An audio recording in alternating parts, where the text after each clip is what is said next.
What's up, guys? Anyone who's dealt with technology long enough has encountered something that's a bit rubberized, you know, where they add a bit of rubber to the surface of these plastics to give them a bit more grip. Something that's commonly done to is thumbsticks on controllers.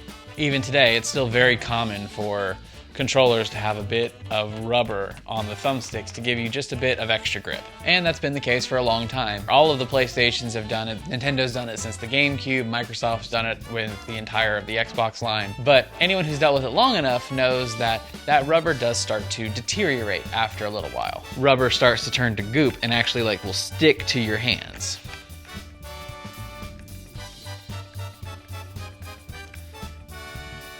Not sure if you can actually hear it, but just take a listen.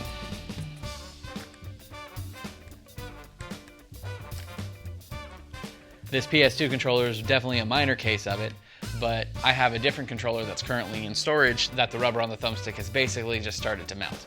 And so I thought it would be a good idea to get some replacement thumbsticks for my PlayStation 2. I'm gonna go on and replace the thumbsticks on this guy because this has started to deteriorate.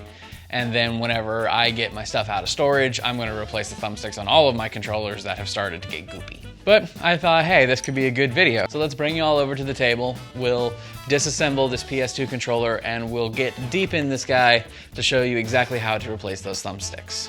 So come on over and let's do it. Alrighty, gang. Let's do it. The DualShock 2 and the DualShock 3 are actually pretty similar, so I get the feeling that this guy will not be super difficult or super different to take apart than the DualShock 3 was when we replaced the battery in it a few weeks ago. As you can see on the bottom here, there are 1, 2, 3, 4, 5, and 6 screws holding this guy together. It looks like there's an extra screw here, so this might not have the little clippy thing here that's holding it together, but we'll see. So we are gonna need, it looks like a Phillips head screwdriver. So grab our trusty iFixit kit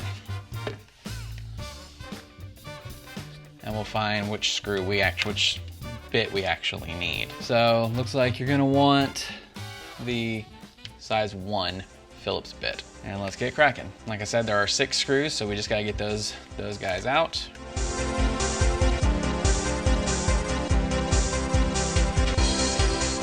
I got that last screw loose and I felt the casing kind of separate a bit. Yeah, that's coming right apart. So let's just lift. And there we are. There is our controller. So we can just set this guy to the side for now. Now the big old question here is, how does this come apart? Because I don't see any screws holding this in. Oh, it literally is just sitting in there, guys. So carefully, you're gonna get under here and pull it right out.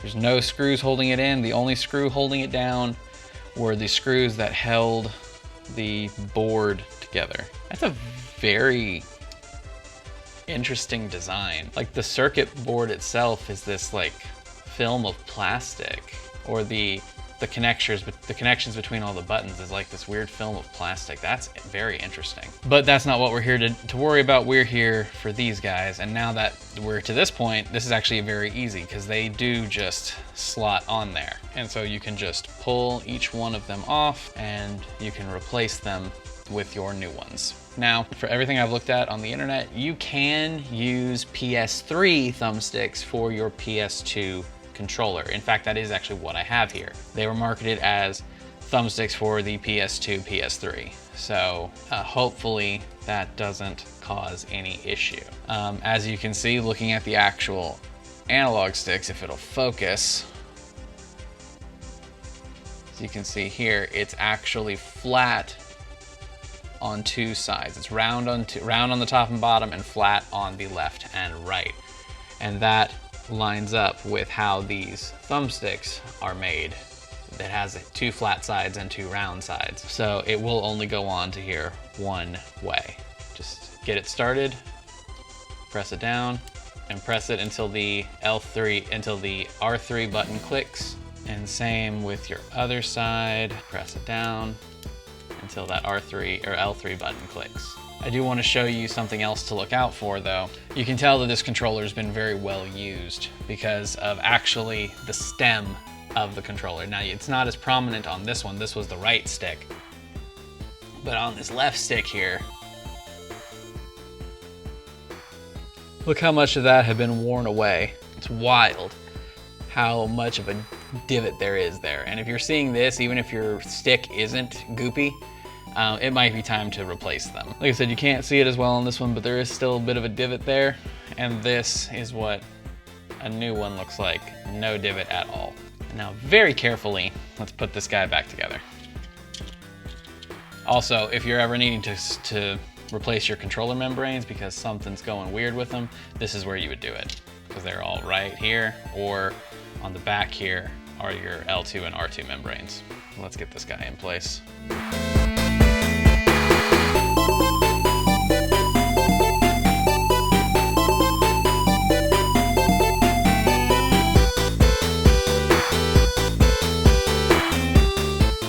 There we go.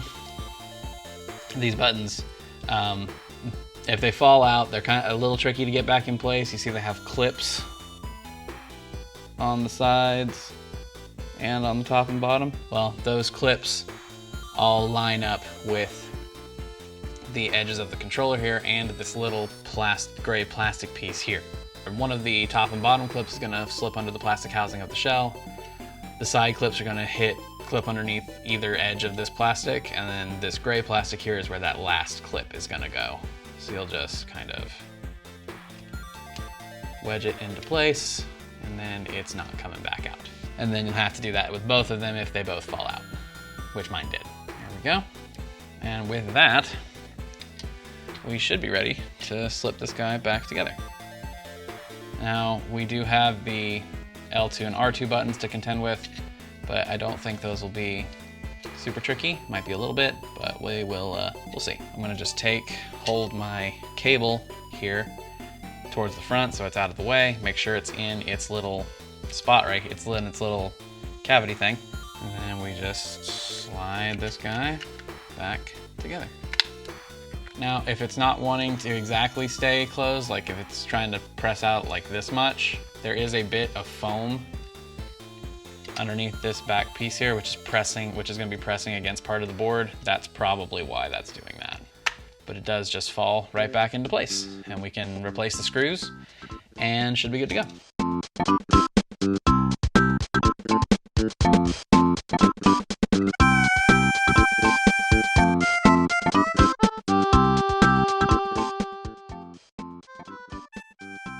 And so for the sake of testing, to make sure I didn't screw anything up, we're already off to a good start. We got our red light on our controller.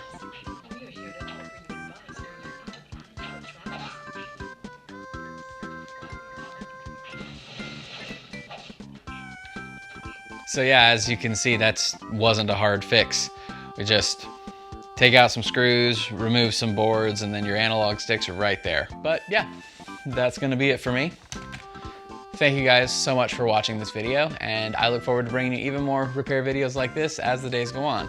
I've got a few more planned, so look forward to those in the coming weeks. So again, thank you guys so much for being here. I don't say it enough, but please subscribe. We've got some fun stuff coming down the line. So again, thank you guys for watching, and I'll see you in the next one. Have a good one, y'all.